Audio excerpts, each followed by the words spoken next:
Presiden Joko Widodo membanggakan kestabilan politik Indonesia yang berpengaruh ke ekonomi Indonesia sepanjang kepemimpinannya. Kondisi ini disebut Jokowi membuat ekonomi Indonesia menjadi sangat stabil bahkan dibandingkan dengan negara-negara lain secara global. Sepanjang 2014 hingga 2024, Presiden mengatakan pertumbuhan ekonomi Indonesia tumbuh stabil di kisaran 5%. Capaian ini lebih baik dibandingkan dengan negara-negara G20 lainnya yang mendapatkan tekanan ekonomi global sepanjang 10 tahun terakhir. Kestabilan itu juga diklaim kepala negara tampak dari penambahan jumlah tenaga kerja baru yang mencapai 21,3 juta sepanjang kepemimpinannya. Selain itu, rasio utang pemerintah juga diklaim Jokowi sebagai menjadi yang terendah di antara anggota G20 dan ASEAN. Kita patut bersyukur sebagai bangsa yang tangguh, Indonesia mampu menghadapi tantangan yang sangat berat selama 10 tahun terakhir.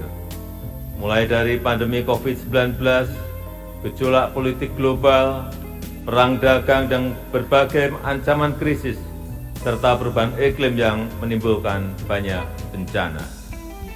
Alhamdulillah, walau diterpa banyak tantangan dan ketidakpastian, kondisi politik dan ekonomi kita tetap stabil, bahkan mampu tumbuh secara berkelanjutan. Pertumbuhan ekonomi Indonesia selalu terjaga di kisaran 5%, lebih tinggi dibandingkan rata-rata pertumbuhan global yang sebesar 3,4%. Penambahan tenaga kerja baru sebanyak 21,3 juta pada periode 2015 hingga 2024. Rasio utang kita juga menjadi salah satu yang paling rendah di antara kelompok negara-negara G20 dan ASEAN.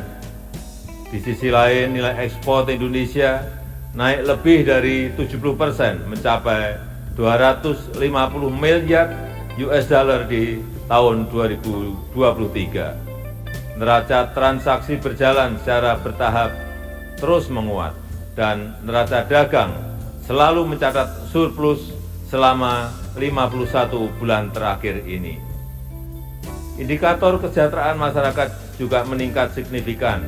Tingkat pengangguran turun menjadi 4,8% di tahun 2024. Tingkat kemiskinan turun tajam menjadi 9,03% di tahun 2024. Angka kemiskinan ekstrim juga turun signifikan menjadi 0,83% di tahun 2024. Selain itu, kita juga telah merasakan kemajuan pembangunan infrastruktur yang Indonesia sentris, mulai dari jalan tol, jalan nasional, bendungan, irigasi, pelabuhan, bandara, pembangunan IKN, dan masih banyak yang lainnya.